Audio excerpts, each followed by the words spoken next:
monetizing digital services since 2004, boosting the entertainment industry by making digital content accessible for everyone. AWG, where innovation meets monetization. Welcome to the Human Capital Innovations Podcast. We're your source for personal, professional, and organizational growth and development, where we share original research, explore industry trends, and interview executives and thought leaders from across the globe. We hope you join us often for practitioner-oriented content around all things related to leadership, HR, talent management, organizational development, and change management. Maximize your personal and organizational potential with Human Capital Innovations Podcast.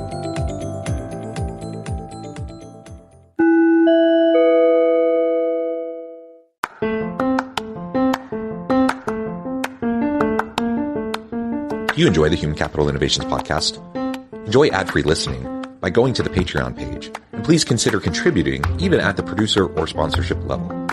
And please leave a review. Thank you for your support.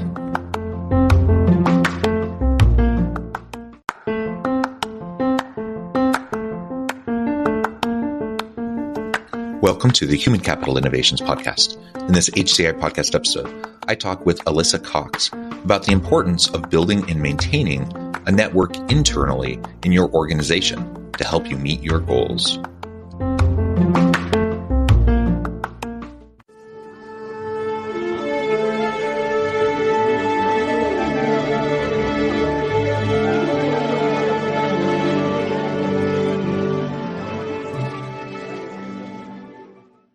Alyssa Cox, welcome to the Human Capital Innovations Podcast.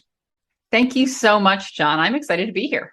Yeah, it's a pleasure to be with you. You're joining us from Chicago. I'm south of Salt Lake City in Utah.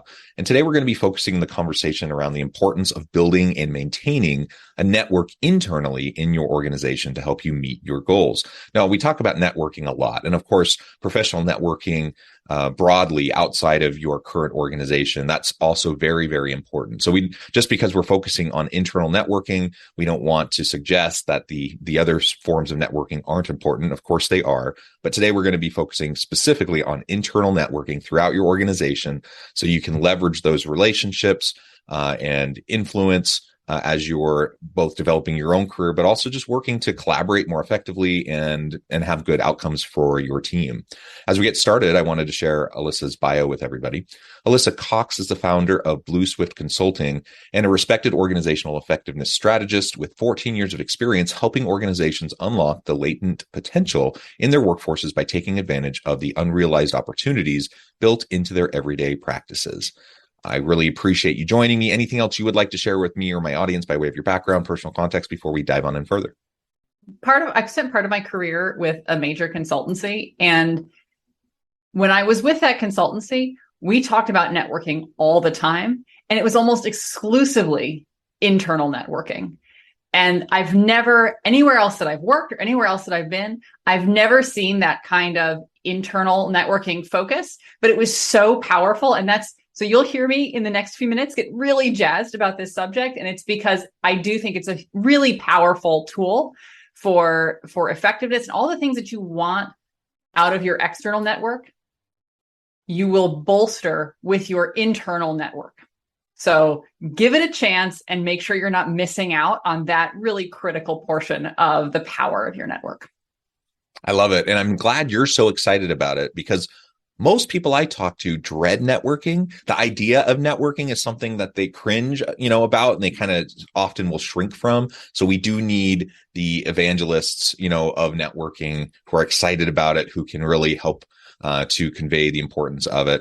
And I also, we're going to get more into this, of course. But again, as we're contrasting the external versus the internal networking, I've known people that have been really, really good external networkers, really broad, national, global networks, great thought leaders and influencers and doing so many really great things.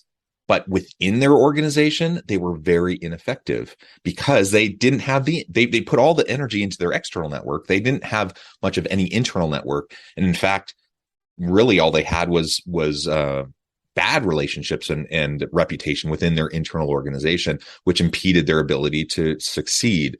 So of course, the external is important. But if we're going to to make progress in our careers and develop our potential and the potential of our teams, we have to lead not just down, but across and up. And we can only do that as we network, right? Absolutely. And for people who feel like networking is like kind of awful, right? There is a kind of networking. I think this is a lot of people's perception of networking. I'm going to go to a networking event. I'm going to collect a bunch of cards. My success in that event is, do I collect the most cards for the people who make the most amount of money, right? And that's it. That's networking. And it's all kind of fake. I have no idea why these people are talking to me or why they would ever want to talk to me again. And so it's a bunch of like missed connections, right? Effective networks, first of all, are a give and take, right? You're going to ask for things of your network. You're also going to give, and you get things from your network when your goals are aligned. And so whenever you're asking for something from your network, think about also why they want to give it to you. And so in a classic sort of getting a new job example, if you're asking somebody for an opportunity to apply to a role in their department, why would they help boost your resume? Why would they help drive your success as an applicant? Well, they want to be viewed as cultivators of talent, as identifiers of talent.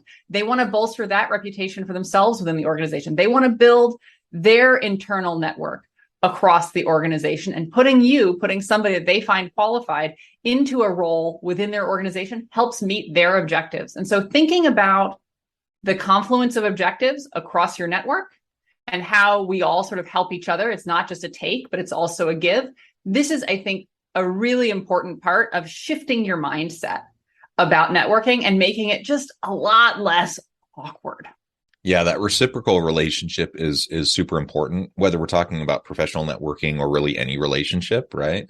Now, I do believe, like, if it's solely calculated and we have this reciprocal mindset where we're constantly keeping tally, that doesn't lead to really strong relationships. But what we're talking about in terms of professional networking isn't necessarily those strong relationships, but it's a network of connectivity that can help with the flow of information and opportunity and those sorts of things. And sometimes over time, they can become strong relationships. So I do think it's important to kind of parse that out. I was just at one of these types of networking events a few weeks ago. I was a speaker at an event, and they had a little mingle beforehand. And so people were networking, and I was there too, just kind of eating, drinking and eating, some snacks and whatever, talking to people for about an hour before the event.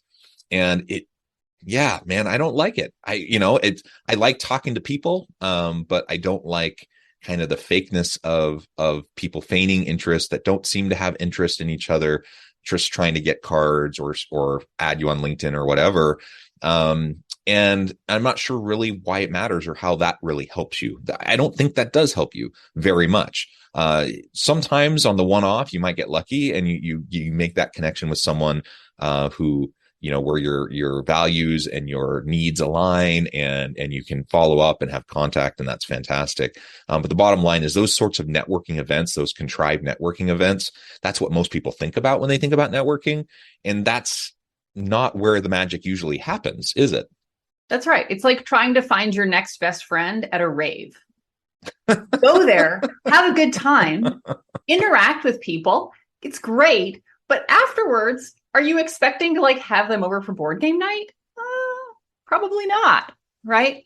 There are people for whom the networking event really works, right? This speaks to their personality. It speaks to how they like to engage. They find it very natural to be gregarious and engaging in this sort of big group, quasi-anonymous way. And they're able to leverage that into sort of a follow-up conversation. And I would think, so for those people, keep doing that. Knock yourself out. If that doesn't work for you, stop doing that. Just like finding a friend or finding a spouse, finding and building your network is a deeply, deeply personal thing. Do what feels natural to you. There's no one way to build an effective network. And so if the group networking event doesn't work for you, spend some time thinking about what does. When have you found mentors? When have you leveraged advocates and had a really good experience, gotten what you need out of it, sort of built that relationship, had a give and a take? How did that happen? What were sort of the hallmarks of what you did to make that work? And then go do that some more, because that's actually your recipe for building an effective network.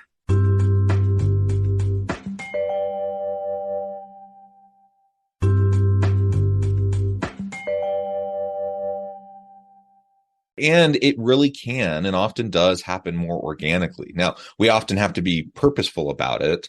We have to keep our eyes open for opportunities, and we have to take advantage of opportunities when they arise.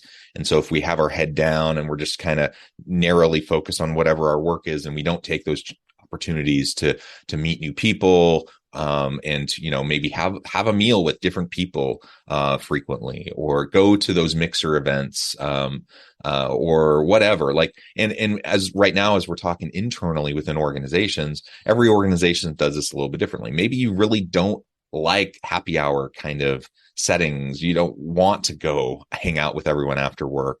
You'd rather just go home and spend time with your family. All that's fine. But you also just need to keep in mind, what are other opportunities then that you can take. And I was talking with a young woman recently who was young in her career. She knew that it was important that she find mentors and build her network.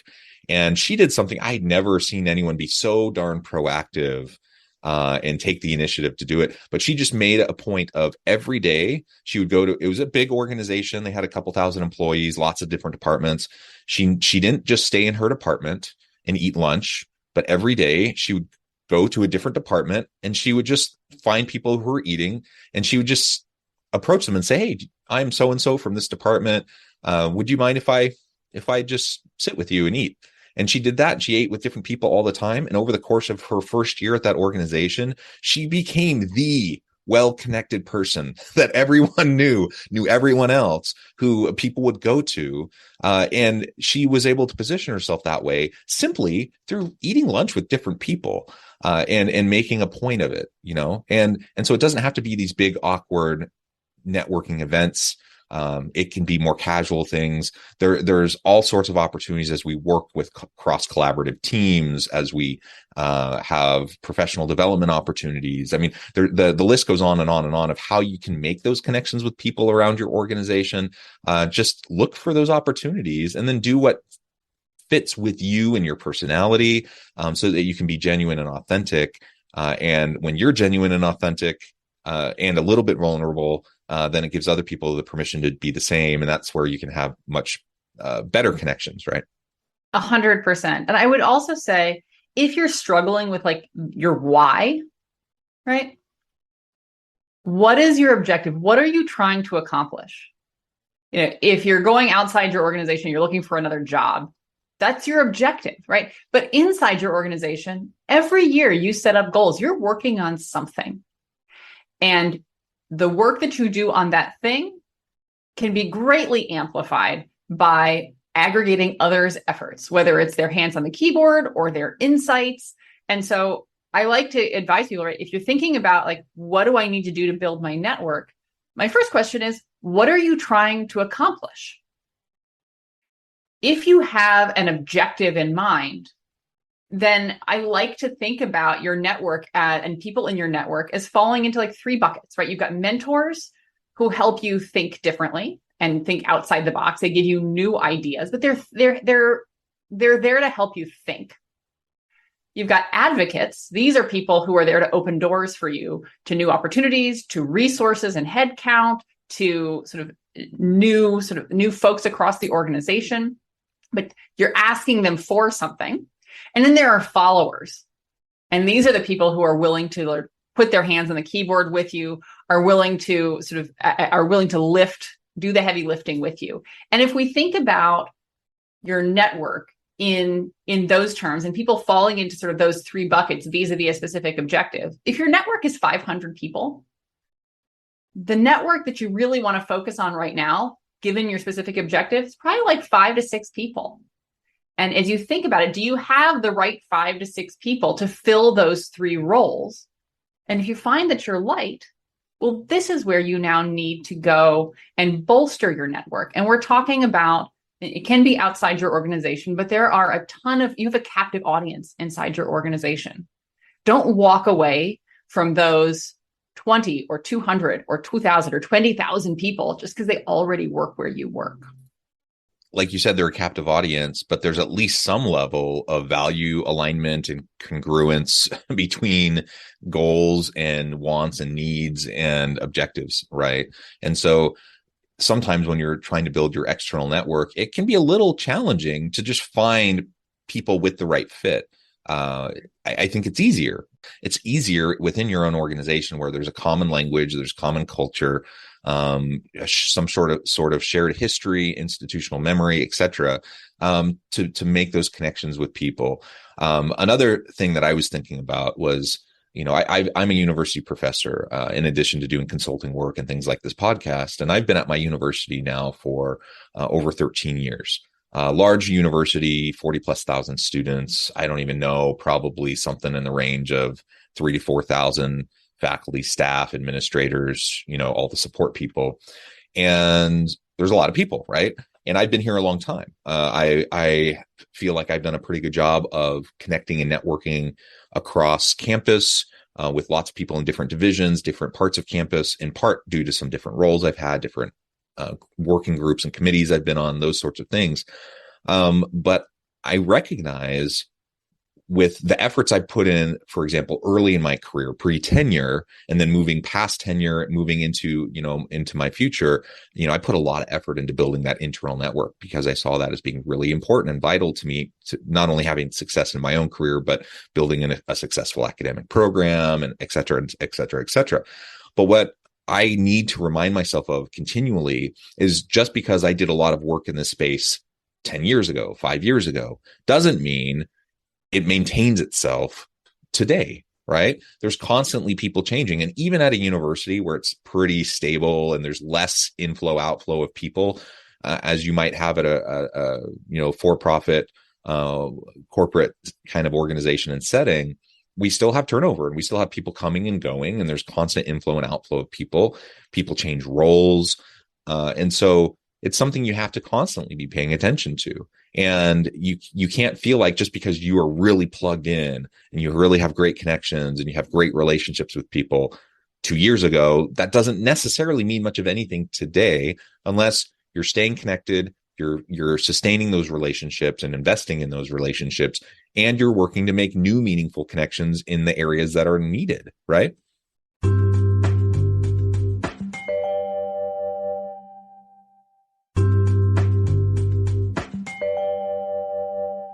Monetizing digital services since 2004. Boosting the entertainment industry by making digital content accessible for everyone. AWG, where innovation meets monetization. That's right. And I see a lot of people spend a lot of time networking up and spend less time networking at the entry level, so networking down in the organization. And what that means is when you have an open role or you need something, the people who are closest to data tend to be at the entry level. The people who are going to fill your open roles, they're below you in the organization. So if you want to just draw a name out of a hat, knock yourself out, don't make any effort to meet any of those people. But if you want access to some of the best people to fill your open roles, if you want fast access to cross-functional data and cross-functional insights, make a deliberate effort. And yes, this is a pool that changes every year. Every year, new people join your organization. Every year, this is where a lot of turnover happens. People quit. It is a revolving door. But these people, while they are sitting in your organization, can be of huge help to you. And you neglect them at your peril. So take the time, not just to meet people above you, but also to develop, and this is developing followership, to meet people at the entry level in your organization, to meet people below you in the hierarchy, and not just one level, but all the way down, because these are the people who do the heavy lifting in the organization. And if you want them to lift toward your objectives, they're looking to know you. Yeah. So vertical and horizontal networking within your organization, up and down and across, is really, really important. So we can't forget that. Oftentimes we think, well, connecting with those people above us, that's our best opportunity to advance. And managing up and networking up, that is important. But to your point, who you have the formal power, the formal roles, leadership roles, responsibilities, but who are the gatekeepers? Who are the people who have the informal power and control and influence and the opportunity to impact things? And in some cases, it might be because they're on the front lines with access to the key data that's really necessary that you need to tap into. Maybe they're just the gatekeeper to the person who's making the decision, or maybe they're a bit of a funnel. They're a funnel point where information flows through, and so connecting with various people at different areas, different levels of the hierarchy within the organization are going to be very, very important. Connecting with people with not only formal power, but informal power and influence is going to be really important. And I think about, if I spend all my time networking up, eventually those people do switch out also. They move on to other opportunities. And once they're gone, like they become part of my external network, right? And that can still be powerful. But once they're gone, no longer are they going to assist me internally within the organization. But the people that are on my level, or people who are entry level or lower than me in the hierarchy, they're still there. And so it gives me an opportunity to leverage the human capital in my organization as I seek to move up into new roles of responsibility and leadership, et cetera. So yeah, again, we don't want to neglect the networking up. It's important, but I think oftentimes people spend way too much time and energy trying to do that, and recognizing if pretty much everyone's trying to network up to those same limited number of people, you just think about like the likelihood of you being able to have that full connection point where they're going to pay attention to you, where it's going to benefit in the future. What makes you stand out in relation to, the dozens or hundreds or thousands of other people who also want to know that person and leverage that relationship for their own career development. Let's make sure we're doing vertical and horizontal networking. Let's make sure that we're looking at not just the formal titles of people that we're trying to network with, but the informal influencers and people who are in strategic positions with access to key information. All of that's going to be really important to us. And oftentimes you don't, particularly for those informal influencers, when you're new to an organization or new to a department, new to a role, you don't know who those people are. You only learn through context. You only learn through having built or not built an effective relationship with those people, and then finding later that it was super helpful or wasn't helpful. And this is something you need to remediate. And so making sure that you're reaching out and again, up, vertically up, horizontally, and vertically down, really critical as you're thinking about networking within your organization for where you are today. Yeah. And in our final few minutes, maybe a few key pointers or tips for anyone listening today, if they want to get started on doing this internal focus networking. What are some of the best things you've seen for people to just get going with that, so they can start to move the needle a little bit? I come back over and over again to what is it you're trying to do? What is your objective? If you can't articulate your objective, nobody else knows why you're talking to them either. So identify what your objective is, and then figure out who in your, what gaps you have in your network to meet that objective, and then practice asking for something. I hear a lot of folks say well, I want a mentor, but I don't know how to go get one. But once you've identified somebody that you think would be a good mentor, my question is, what is it you're looking to learn from that person? And when you go and ask them, if somebody emails me and says, oh, would you be my mentor? I'm like, I don't even know what you're looking for. I don't know what that means. It sounds to me like you just want me to get you a promotion. If somebody emails me and says, hey, I am working on this thing. I've observed or seen that you've got this context here. I think you have some interesting insights in this space. Would love to pick your brain on that. Now we're having a conversation. Come to my office. Let's talk. This is now the foundation for building a broader relationship. So what is your objective? What is your ask? And be ready to make that ask when you ask for people's time. Be ready to make that ask when you finally get in front of people and are having a conversation. And if it feels uncomfortable making an ask, practice making an ask in the mirror. Because the more you practice, the more fluently you'll be able to express what it is that you're looking for and what it is that you need. And people who want to help you, they want you to tell them what it is you need. So define your objective and use your objective to identify where you have gaps in your network and to use that as an outreach tool to build those relationships that you need to bolster your network and meet that objective. Perfect. Alyssa, this has just been a really great conversation. You've helped me think about things in a new way, and hopefully this has been equally as helpful to my audience. Before we wrap things up for today, I just wanted to give you a chance to share with the audience how they can connect with you, find out more about your work, your team, and then give us a final word on the topic for today.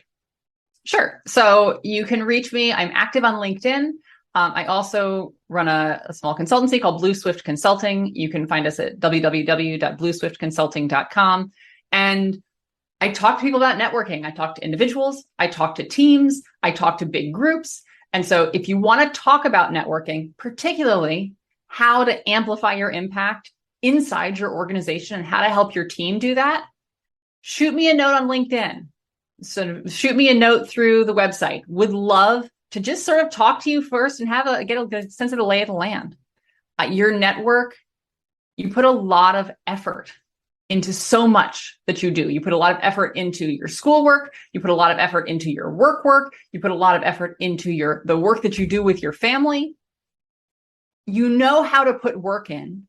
You know how to put work into building your network. Make sure you're setting yourself up to have your network do work for you, right? And again, that is being crystal clear on your objective and understanding how to make an ask. Wonderful. Thank you, Alyssa. It's been a real pleasure. I encourage the audience to reach out, get connected, find out more about what Alyssa can do for you. And as always, I hope everyone can stay healthy and safe, that you can find meaning and purpose at work each and every day. And I hope you all have a great week.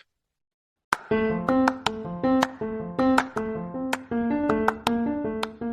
you enjoy the Human Capital Innovations podcast?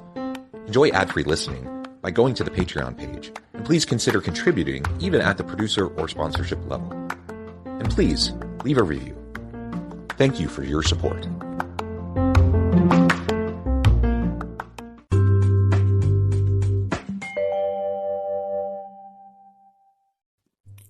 Thanks again for joining us for this episode of the Human Capital Innovations Podcast. I hope you stay healthy and safe and that you have a great week.